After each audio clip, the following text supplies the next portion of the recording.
माणूस सुधारला पाहिजे, माणसाचा माणूस झाला पाहिजे, हे सर्व ग्रंथामध्ये असते. असा कोणताच ग्रंथ माणूस बिघडला पाहिजे यासाठी लिहिलेला आहे नाही. कोणताच ग्रंथ माणूस लिहिला पाहिजे बिघडला पाहिजे यासाठी नाही. आणि म्हणून ग्रंथ वाचताना कसा वाचला पाहिजे त्याचं निरूपण राष्ट्रसंतांनी यामध्ये केलं. काल आपण अध्याय पहिला भूवैकुंठ. आपलं गावच जर आपण स्वर्गमय संसार हो याचा अर्थ आपलं गावच जर स्वर्गासारखं केलं तर आता स्वर्गासारखं गाव करताना मग माणसाला वागण्याचे काही नियम दिले आहेत की ज्या वागण्यामुळे माणसाचं गावही स्वर्ग होते, माणसाने परमेश्वराची प्राप्ती होते. परमेश्वराची प्राप्ती होणं हा ग्रंथांचा मुख्य उद्देश असतो. आणि आपल्याला जे माणसाची योनी परमेश्वराने दिली 84 लाख या योनीमधून 84 लाख योनी म्हणजे निसर्गानं 84 लाख जीव तयार निर्माण केले आहे. आणि आजच मी व्हिडिओ वाचला, वैज्ञानिकांनी आतापर्यंत 60 लाख जीव शोधून काढलेले आहेत त्याच्या दप्तरी. 60 लाख प्रकारचे जीव आहेत. म्हणजे देवानं 60 लाख प्रकारचे जीव तर वैज्ञानिकांच्या दप्तरी आहे. मग आता 84 लाख योनीला पाहिजेच किती जीव शोधाले. म्हणजे 84 लाख म्हणजे प्रत्येक योनीमध्ये माणूस जन्माला येतो तर तेवढे 84 प्रकारचे जीव लागत ना. आणि वैज्ञानिकाच्या आजच्या आकड्यानुसार 60 लाख तर त्याने जीव शोधून काढले. म्हणजे जे आपल्या पुराणामध्ये जे 84 लाख सांगितलेलं आहे ते सत्य आहे. म्हणजे माणसाने प्रत्येक योनीमध्ये जावं लागते, कर्मानुसार जावं लागते. आणि कर्म लाखो करोडोमधून फार थोडे असते की ते पुन्हा पुन्हा माणसाच्या योनीमध्ये येते. ते कोणते येते? जे अगोदरच्याही जन्मामध्ये पहिले साधक होते ते तिथं बसलेले आहे. बाकी गेले तो अधिकार नाही, बिलकुल नाही. एखादा जर व्यसनी माणूस असला तर त्याला ध्यान प्रार्थनेवाल्याच्या चेहऱ्याकडे पाहावं वाटत नाही, तेवढी हिंमतही नसते. आपण म्हणतो हा कोण तिकडे, त्याचा दोष नाही आहे, त्याचे संस्कारच तसे बनलेले आहेत का तो एखादा ध्यान करणारा माणूस प्रार्थना करणाऱ्यावाल्या माणसाच्याकडे पाहतच नाही. तुम्ही सकाळी ध्यानावर पहा आणि सर्व दरवाजातून निघू द्या चिपळा भरला आहे का त्या बाई असो माणूस असो, काहीच म्हणा. तुम्ही निरीक्षण केलं नाही का? आम्ही केला. ध्यान प्रार्थनेची एवढी शक्ती माणसाच्या याच्यामध्ये संचरते न कळत. तुम्हाला सांगणे लागत तुमच्या चेहऱ्यावरच ते भाव असते. आणि तसा चेहरा तपस्वी माणसाचा कोणाची पाहायची हिंमत?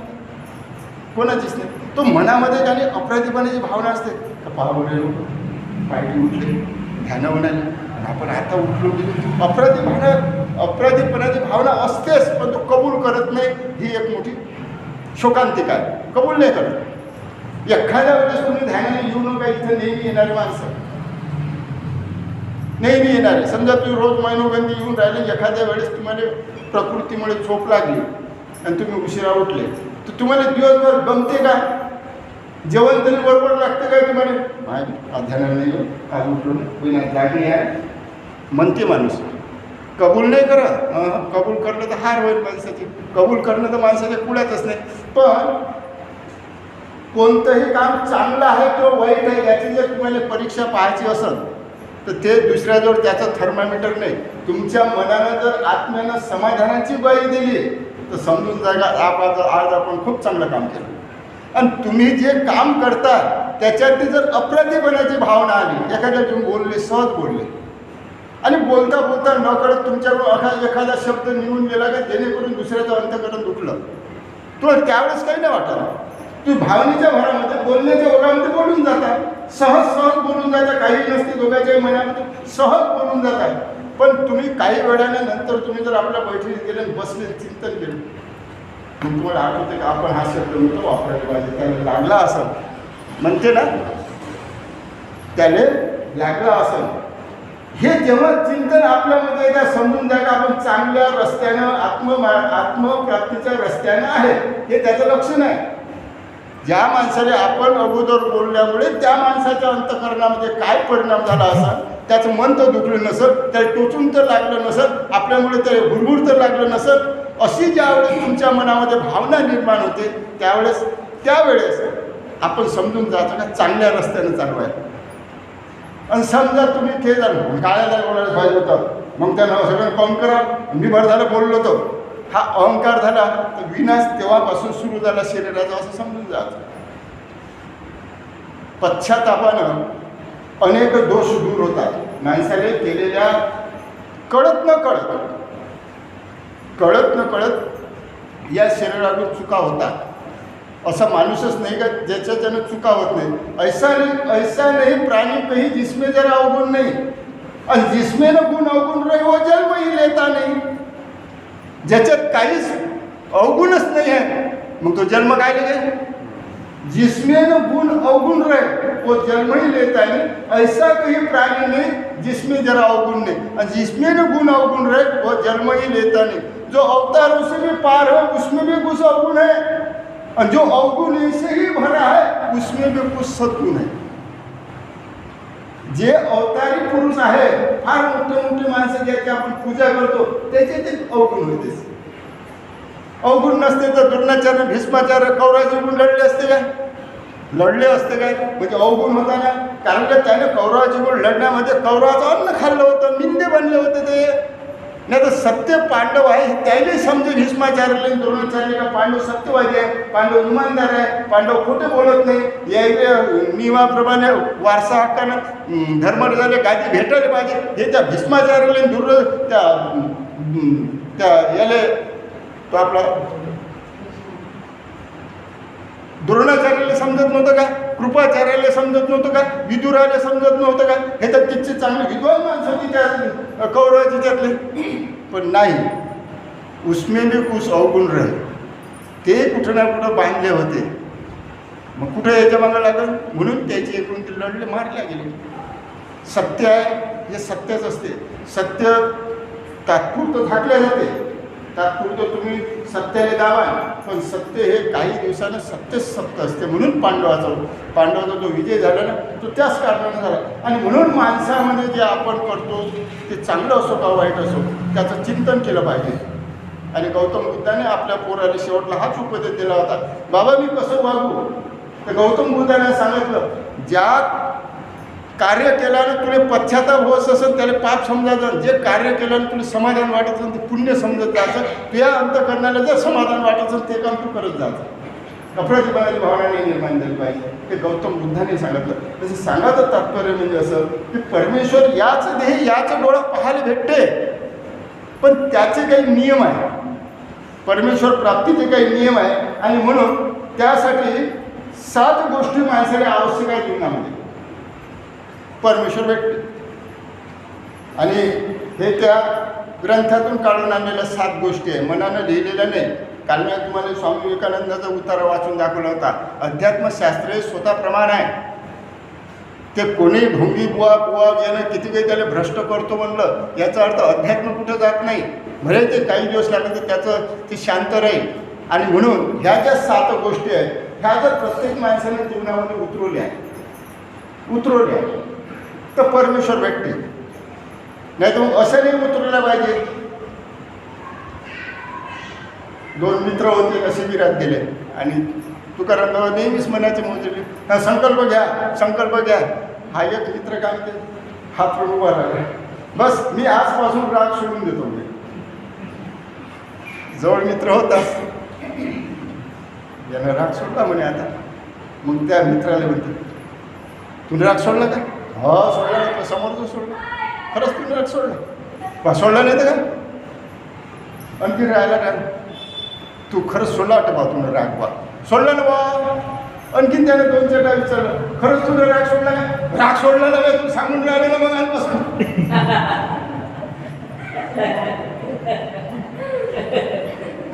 कोणता सोडला कोणता धरला. बस ही अवस्था आहे माणसाची. माणसाची अवस्था अशी आहे ज्याची गुरीबाई लक्षात येत नाही.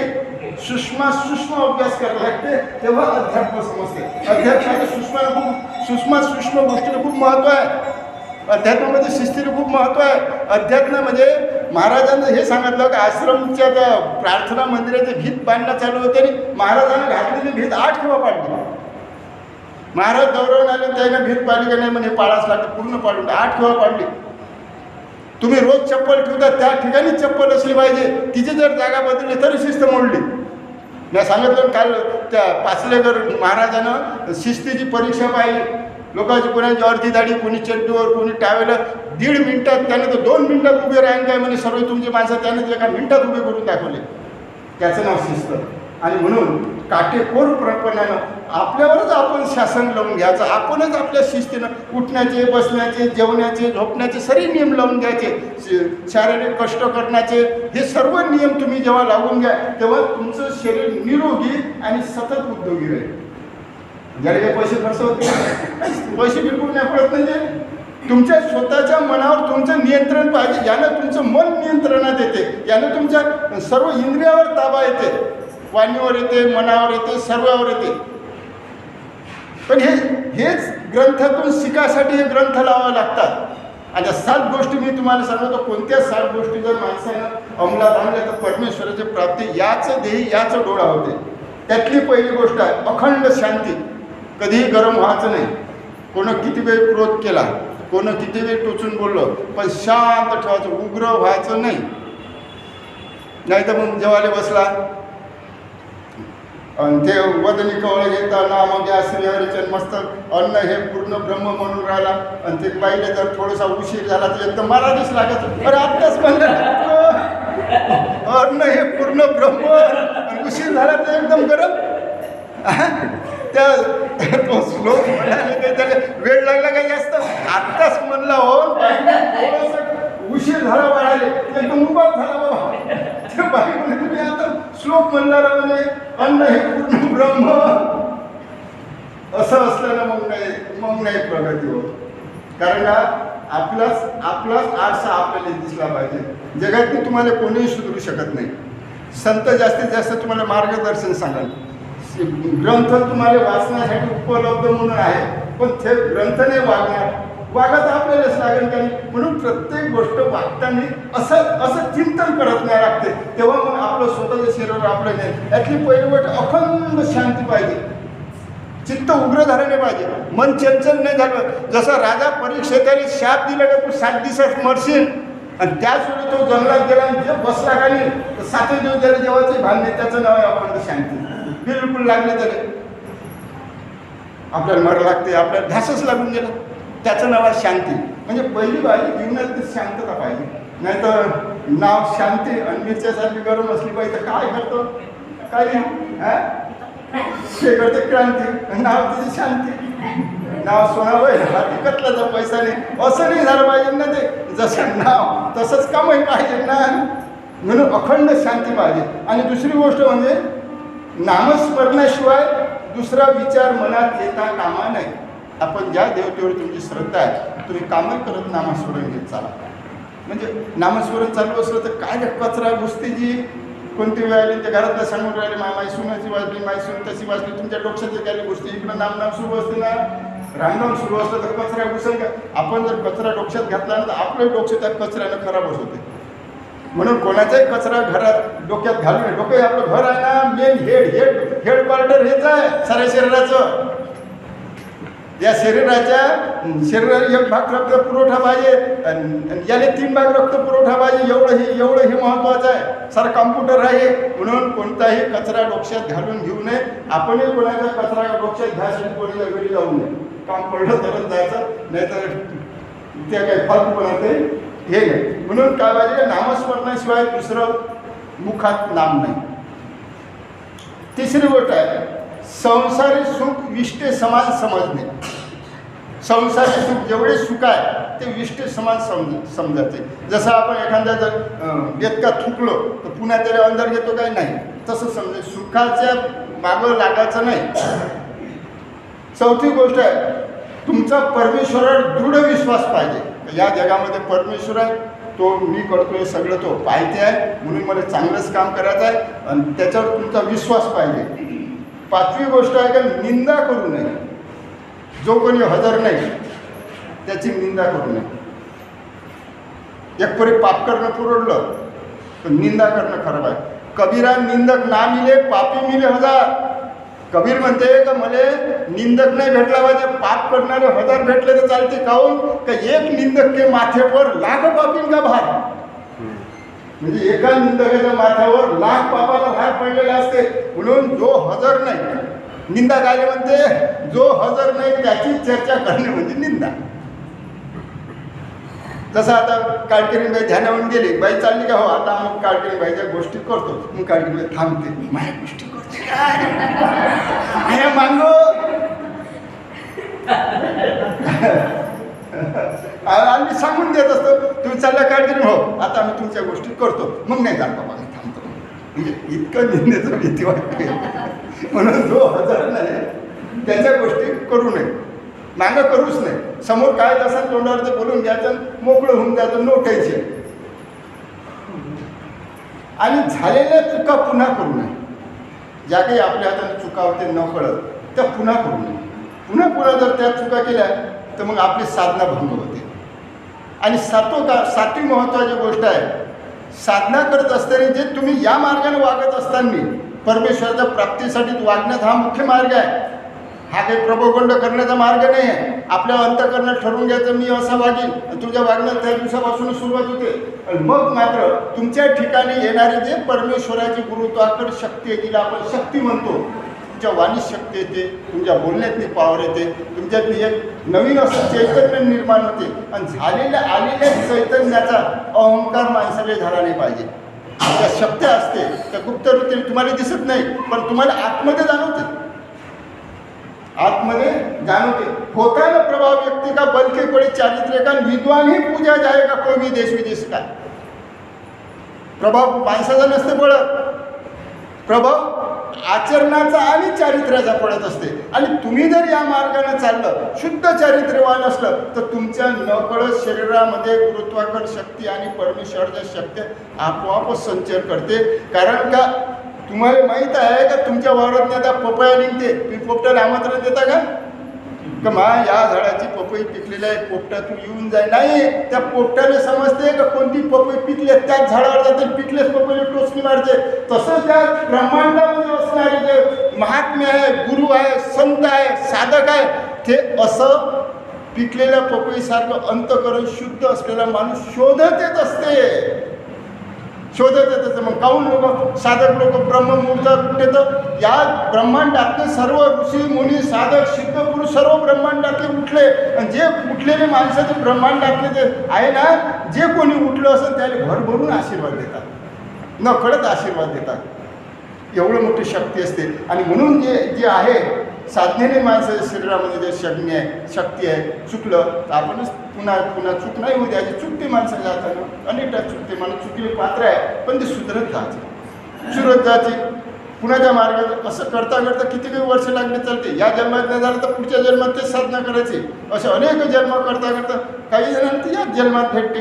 कारण मी तुम्हाला 2 संन्यासाचं उदाहरण नीट सांगितलं का, त्याला एकदम हर्ष झाला. त्या झाडाचे पानं आहे तितके वर्ष म्हणून लागेल, अरे वा लागे ना वर्ष पण भेटते ना, या आनंदात त्याला परमेश्वर डायरेक्ट प्रसन्न झाला. हा मार्ग असतो तो.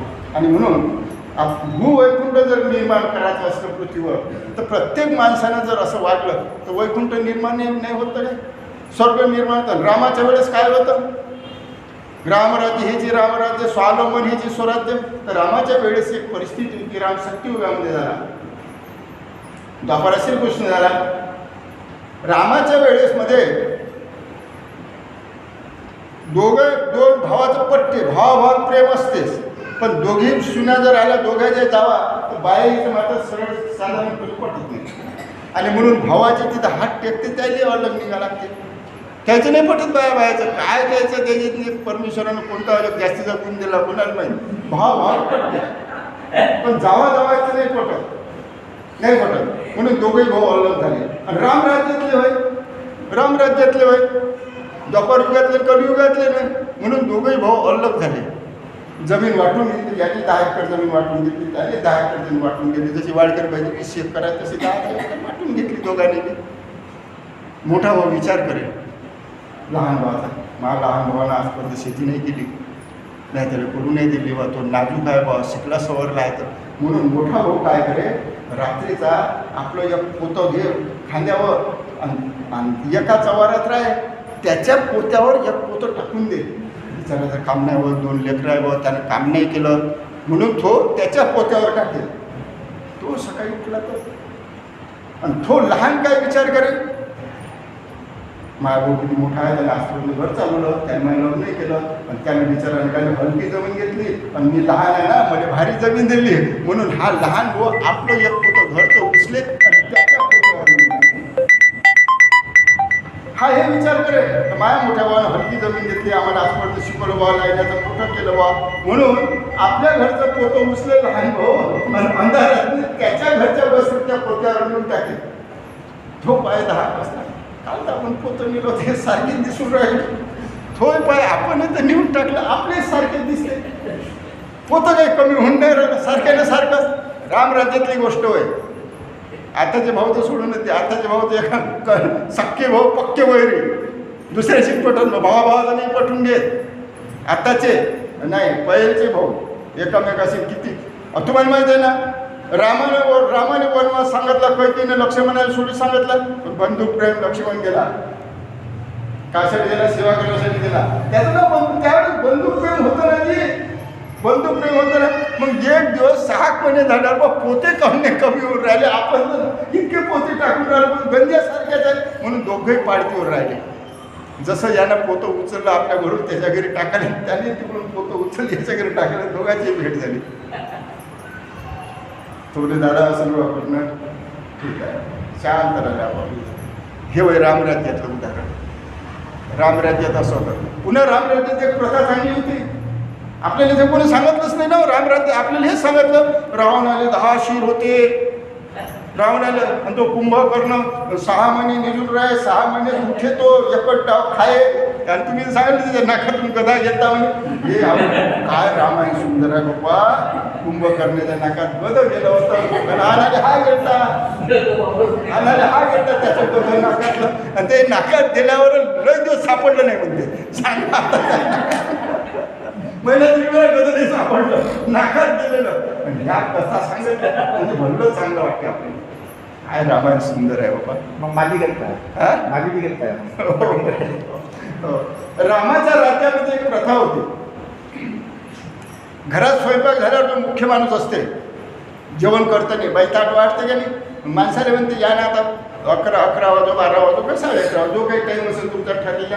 माणूस जेवते का नाही, घरातला मुख्य माणूस. आणि मुख्य माणूस जमल्यावर जेवला मग बाय जेवते. तर घरातला मुख्य माणूस रामराज्यात जर तुम्हाला आता नाही दिसत, मी रामराज्यातली गोष्ट सांगतो सत्ययुगातली. तर तो माणूस ताट वाढल्यावर आपल्या घराच्या अंगणात आहे आणि आपल्या घराच्या अंगणात येऊन तो जोरानं बोलले.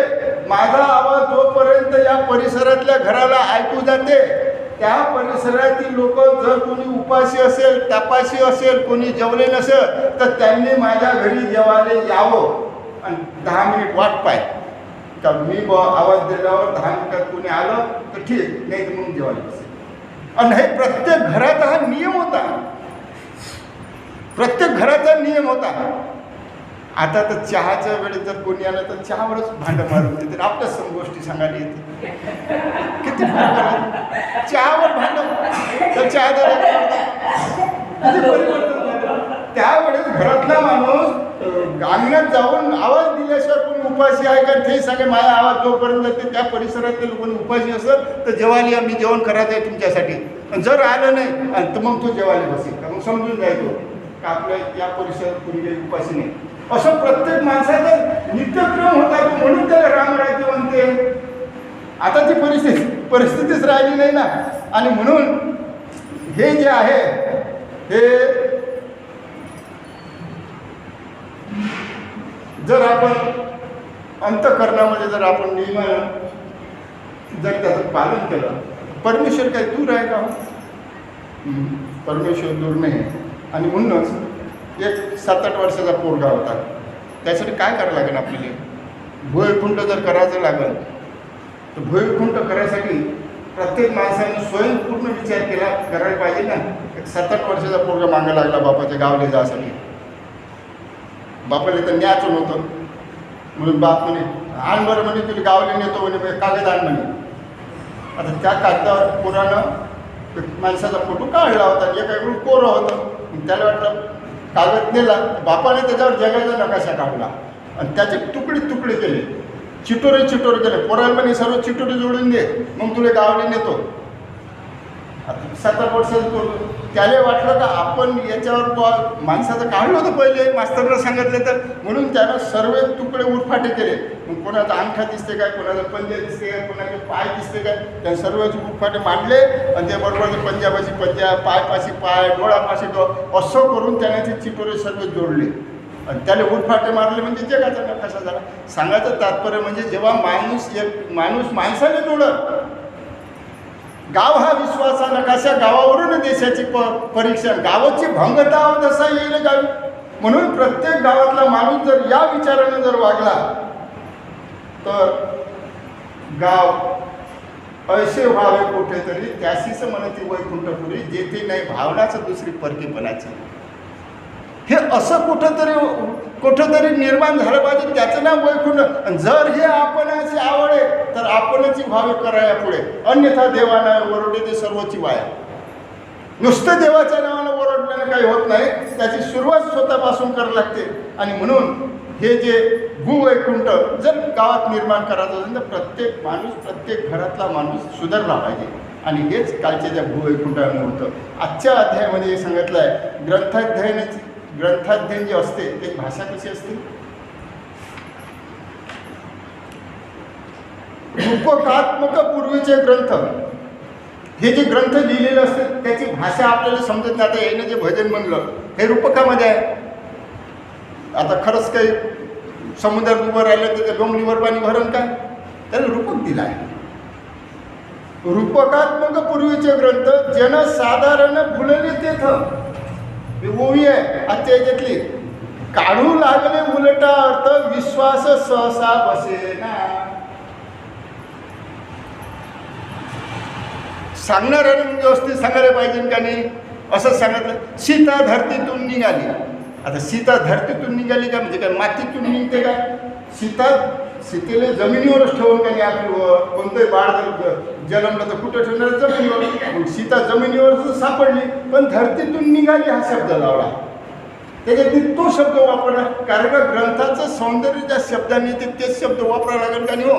जसं भजनाचं यमक जिथं जुळते तो शब्द त्याच्यात घालावा लागेल ना, असं करून ग्रंथ असते. म्हणून ग्रंथ हे रूपकात्मक असते. जसं आता एखादं उदाहरण जर द्यायचं असलं, एखादी सुंदर मुलगी आहे पाहिली, त्या मुलीचे होठ गुलाबाच्या फुलाप्रमाणे आहे, तिचे नाजूक तळपाय कापसाच्या प्रमाणे नरम आहे.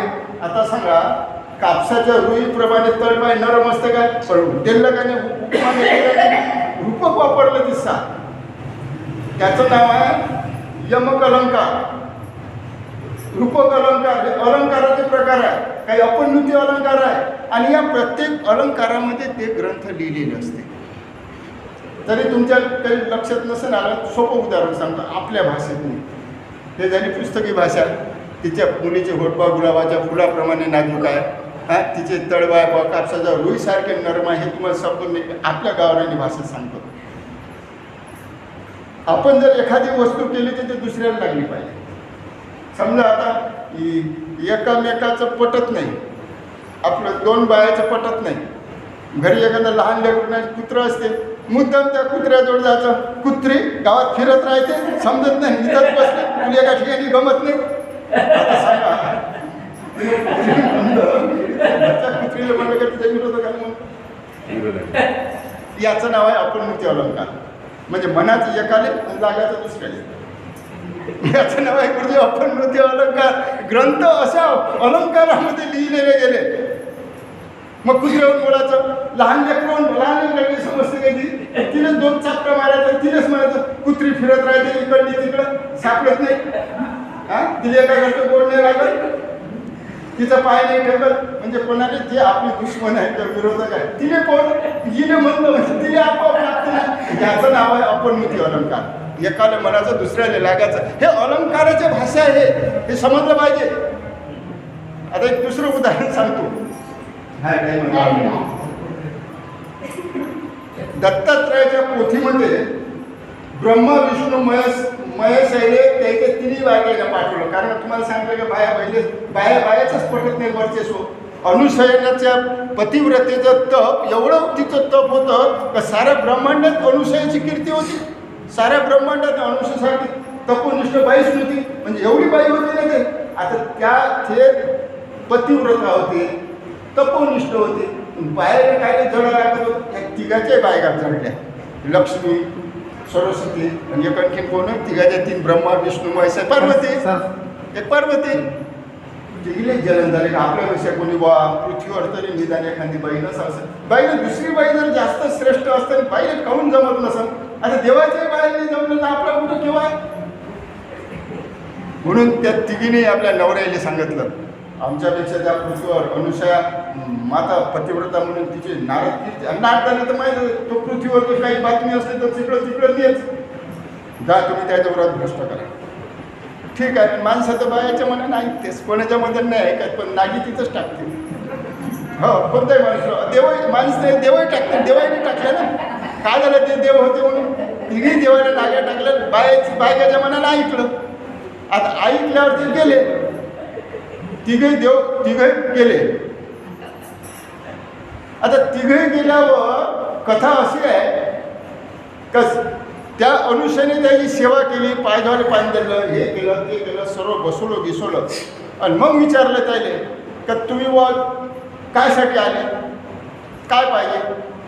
तर त्यानं सांगितलं आम्हाला नग्न भोजन पाहिजे. म्हणलं ना. आणि सांगणाऱ्यानं पोथीतलं नग्न म्हणजे बिना वस्त्रानं बाईनं भोजन वाढायचं हेच सांगितलं. ढवळे साहेब सुद्धा सांगितलंच नाही, हेच सांगितलं. आता एवढे मोठे तिन्ही माणसं बायकाची माणसं होती ना, का ब्रह्माले बायको नव्हती, का विष्णूले बायको नव्हती, का शंकराले बायको नव्हती. या सांगणाऱ्याने थोडासा विचार नाही केला का एवढे मोठे माणसं नग्न भोजन कसं मागन. ते एवढ्या मोठ्या बाई लग्नाचे आहे, माणसं बुजुर्ग आहे, लग्न भोजन मागणं काय दिली बाई. पण सांगणाऱ्यानं खरं पाहिजे होतं. लग्नाचा अर्थ होते न म्हणजे अग्नीनं न शिजवलेलं अन्न पाहिजे. हा त्याचा अर्थच खरा सांगायला पाहिजे का नाही. कामाले अन्न असं वाढ असं दे का ज्याला अग्नीचा स्पर्श झाला नाही पाहिजे. हे असं सत्य सांगायला पाहिजे का नाही. पण सत्य नाही सांगत, ते तसंच सांगत, रंजक सांगत, भडकावून सांगत. मग यानं लोकांचं अज्ञान दूर होईल कसं जे. लोकांचं अज्ञान दूर होईल कसं. आणि म्हणून ग्रंथ पठन हे केले, तीर्थाटन पायी अनुभवले. ग्रंथ पठन हे कितीतरी केले, तीर्थाटन पायी अनुभवले. शिनली वाणी नामही जपले, थकलो देहाने जीव प्राणे. फिरते अभिमाने अनावर, फिरते अभिमाने वळेना मन अभ्यासाने अनावर, फिरते अभिमाने. आणि तिले मग अग्नीनं न शिजवलेलं अन्न अनुसयले या तिन्ही देवाले जीव घालायला लागत होतं. आता अग्नीनं न शिजवलेलं कोणतं असते, आईचं दूध. अनुसयने बघलं का हे आईचं दूध मागून राहिले. आता आईचं जर दूधच यायला पाजत असेल त्याला लेकरं करायला लागेल. एवढ्या मोठ्या माणसाने कशी पाजत नाही. म्हणून तिनं आपल्या तपाने त्याला लहान लहान लेकरं केली. तिचं काही चुकलं काय. मग लेकरू कोणाचं असलं तर बाई दूध पाचते शिवाचा पदरात घेऊन. हाच हेच अर्थ आहे का नाही. म्हणून असं जे सत्य असते ते जर आपण सत्य लोकांसमोर मांडलं नाही तर लोक जसं आहे लिहिलं आहे तसंच सांगत जाते. तसंच काय काय तुकाराम महाराजाची अभंगच आहे ना. तुकाराम महाराज एक अभंग याच्यात नाही.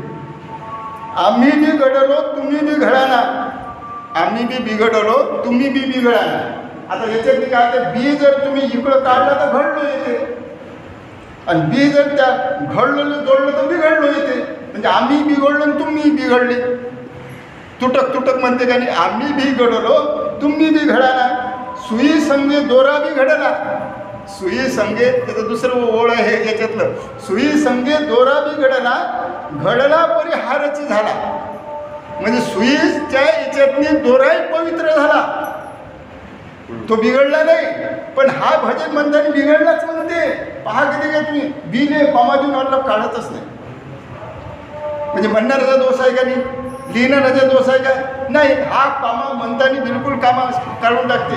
सुई संगे दोरा बिघडला, घडला परी हारच झाला. म्हणजे त्या दोराही पवित्र होऊन देवाच्या गळ्यात हार पडला. तिसरी सागरा संगे नदी बिघडली, सागरा संगे नदी बिघडली, बिघडली परी समुद्री झाली. समुद्र मोठ्या विश्वाकार वृत्तीत सामावून गेली. देवा संगे तुका बिघडला, बिघडला तरी देवाची झाला. म्हणजे सांगायचं तात्पर्य असं आहे का हे जे ग्रंथ अभंग असे रूपकामध्ये लिहिलेले असतात, आणि हे रूपकामध्ये लिहिलेले जे अभंग आहे ते सांगणाऱ्यानं जर त्याचा नीट अभ्यास केला, त्यानं जर काटेकोरपणाने त्याचं पालन केलं, तर मग मात्र ग्रंथातनी आणि सांगणाऱ्यातनी लोकांवर बरोबर परिणाम घडते ना. परिणाम घडत नाही का? आता आपण म्हटलं की त्याच्यावर परिणामच जर घडत नाही तर असं कसं होणार? परिणाम घडला पाहिजे ना. म्हणून जेवढे काही भजन आपण म्हणतो किंवा पोथे आपण ऐकतो, नुसतं भरभर ऐकायचं नाही, पारायण केल्यासारखं नाही नाही नाही. प्रत्येक शब्दाचा अर्थ काय होते त्या अर्थाले आपण चिंतन करायचं, मनन करायचं, आणि मग त्याचं पूर्ण समजून घ्यायचं. एवढे मोठे भजनं म्हणण्यापेक्षा 4-5 भजनं जरी आपण जीवनामध्ये उतरवले, एक भजन जरी जीवनामध्ये उतरवलं, तर या देहाचा कायाकल्प होते, परमेश्वराची प्राप्ती निश्चित होते. पण त्याचं चिंतन, मनन आणि निध्यासन करावं लागते. जी गोष्ट आपण ऐकतो ती पहिले जाणून घ्यायची, जाणल्यानंतर त्याचा ध्यास करायचा, आणि ध्यास करून मग अंतःकरणामध्ये उतरवायचं. याच्यासाठीच भजन आहे आणि याच्यासाठीच ग्रंथ आहे. आणि म्हणूनच तुकडोजी महाराजांनी याच अध्यायामध्ये काय झालं, गंमत करून टाकली का बाबा ते भक्त महाराज म्हणजे मी अनेक ग्रंथ वाचले पण काही अनुभव नाही आला. अरे तुला अनुभव कसा नाही आला? महाराजांचेच उदाहरण आहे. महाराज म्हणतात शेवटी बाबा मीच विनोद करून फसलो, तुला अनुभव नाही आला, कसे वाचले? बस रोज वाचत गेलो. हे वयाला सर्व ग्रंथ बारीक करायचे, त्याचं खल करायचं. असं काय त्यानं सर्व टरा पाळले. महाराजांचं उदाहरण आहे. सर्व ग्रंथाचा त्यानं खल केला, बारीक कर. पुणे विचारायला आला किती वेळा घ्यायला लागते, गरम पाण्यासंग घ्यायला लागते का थंड पाण्यासंग घ्यायला लागते, रोज किती चमचे घ्यायला लागते. पुन्हा महाराजाजवळ आता महाराज नाही हसायला. हे असे जर आता महाराज होय म्हणून त्याला सांगितलं का बाबा मीच तू असं विनोद करून फसलो, आणि लोक करणार आहे ना. ग्रंथाचं पाणी करून पिणारे लोक आहे ना, महाराजाचे अंग धुण्याचं पाणी पिणारे लोक आहे ना. ते सडलं आणि गंदगीतलं पाहिजे संताचं तीर्थो घेते, त्याचं घामा भरलं शरीर मान निकाल बाया धुते संताचं. त्याच्या संध्याची लग्नी केली चालते, निकाल धुते, जमा करते कोपरा, आणि पुरत नाही हो पाणी. ते पाणी पुरत नाही प्याले, आणि ते तीर्थाचं पाणी भेटायसाठी बाया झुंबड करते आणि पडते एकमेकीच्या अंगावर. काय ते पाणी भेटलं ते अंगाचं. आता ते एवढंही समजत नाही साधं का यात हे तीर्थ पेत असते काय घामा भरलं. पण पिणारे बाया मला आश्चर्य वाटते काय हे असे याने कुठं भक्ती म्हणते का गुरुजी?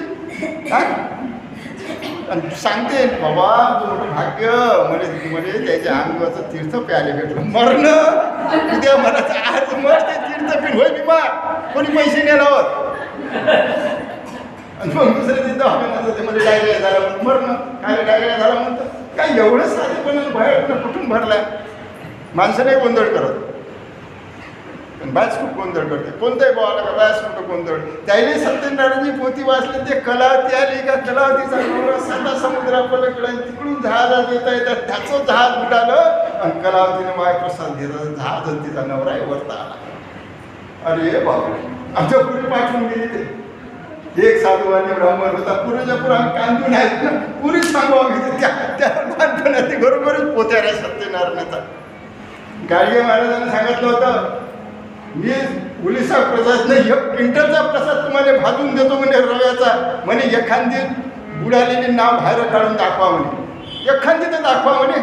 इतकं सकाळी क्विंटल भराचा प्रसाद देतो ना म्हणे. पण कधी प्रसादानं ज्याने त्याने कुठं नाव निघते का ते, पण बायाच्या घरात पाणी ते बापा बाबा फार बाबा. बुद्धी विकासना जोवरी होतो तोवरी अज्ञानी जीव राहतो. बुद्धी विकासना जोवरी होतो तोवरी अज्ञानी जीव राहतो.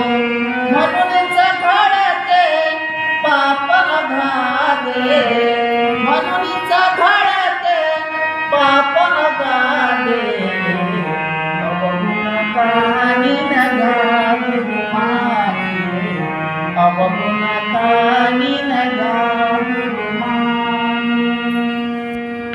आणि म्हणून आता मी सर्वांचा सार सांगतो. आपला टाईम संपलेला आहे आणि आजचा शेवटचा अध्याय होता ग्रंथाध्ययन.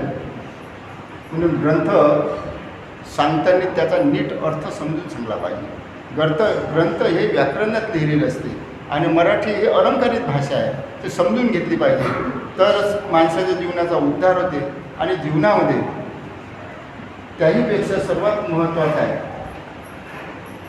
की आपलं जे मन असते त्या ध्याने चालवणारा तो आपला मन ह्या इंद्रियाचा सर्व राजा आहे. सर्व मनच करते. मनानं म्हटलं आता इथं बसलं, मनानं म्हटलं का त्याच्या घरी चहा प्यायला चाल, तर मन बुद्धीला ऑर्डर देते. बुद्धी मनाला कल्पना सुचली बुद्धीले, माझ्या मनात अशी अशी कल्पना तू पाय, मग बुद्धी निर्णय घेते. पायाला मध्ये चाल, हाताला मध्ये चाल, पायाला मध्ये चप्पल घाल, चालली बुद्धी. म्हणजे सर्वाचा जो सारथी आहे ते मन आहे. आणि मन कसं आहे? सूर्याचा प्रकाश एका सेकंदाने पृथ्वीवर येते ना, त्याची गती किती आहे माहिती आहे? एका सेकंदाने सूर्याचा प्रकाश 3 लाख किलोमीटर एका सेकंदात येते. 3 लाख किलोमीटर ते विज्ञानानं सांगितलेलं गणित आहे. आणि एका सेकंदाने 3 लाख प्रकाश किरण पृथ्वीवर येते आणि त्याच्यापेक्षा मनाची गती खूप जास्त आहे. सांगा किती तीव्र मन असेल. म्हणून मनाची गती सूर्याच्या प्रकाशापेक्षा जास्त आहे. म्हणून त्या मनावर आवर घालण्यासाठी अखंड शांती, चिंतन, कोणती गोष्ट गडबडीने करू नये आणि स्थिर मनानं करायचं. एखादी कोणताही निर्णय देऊ नये, विचार करायचं, बोलताना भावनेच्या भरात भरू नये. हे जरी साध्या साध्या गोष्टी आपण मनाशी करू लागले तर आपलंच जन्म होतं, ते दुसऱ्याचं नाही होत. आणि मी आजपर्यंत जे बोललो इथं, आजपर्यंत हे जे आता जे 44वा दिवस आहे बोलला, जे बोललो मी ते सर्व वेद, उपनिषद आणि शेकडो ग्रंथांचं वाचन करून बोललो. एकही मायापदरचं बोललेलो नाही. सर्व ग्रंथाचं मी बोललो. हां, मी जर बस सोयरिकीच्याबद्दल बोलत असेल, माझ्या वावरात सांगून राहिलो की मी या वावरात पाहिजे चांगले आहे, ते वावर असा नाही का सोयरिकीच्या गोष्टी केल्या की इथं नाही. म्हणजे जे सांगितलं तुम्हाला सत्य सांगितलं. आणि म्हणून ह्या जे इथं तीर्थ ठेवलेलं आहे इतक्या दिवसाचं, या तीर्थातले प्रत्येक शब्दानं शब्द सामावलेला आहे. म्हणून तीर्थ माना लागते. कोणी एखाद्या दिवशी येत नाही, परंतु 2-3 दिवस घ्या तरी पण तुमचं वायाने गेलं पाहिजे. म्हणून हे शेवटला दिवशी तीर्थ घ्या.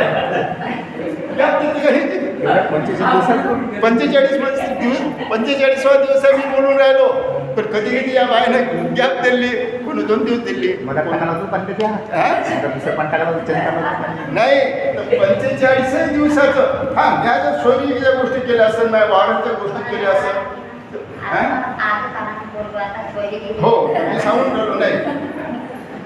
आणि ज्ञाच्या परमेश्वराचं जे इथं गुणगान सांगितलं, अनेक ग्रंथाचं, अनेक संतांचं उदाहरणं दिलं, स्पष्टीकरण दिलं, इतिहासातले दाखले दिले. आणि मी जास्तीत जास्त वेद आणि उपनिषदावर बोललो. आणि जेवढ्या काही ग्रंथांमध्ये ज्या चुका आहेत, ग्रंथांमध्ये जे लिहिलेलं आहे त्याचं स्पष्टीकरण करून सांगितलं. असं आंधळी श्रद्धा ठेवून कधीही सांगितलेलं नाही. कारण मी पहिल्यापासून चिकित्सक होतो.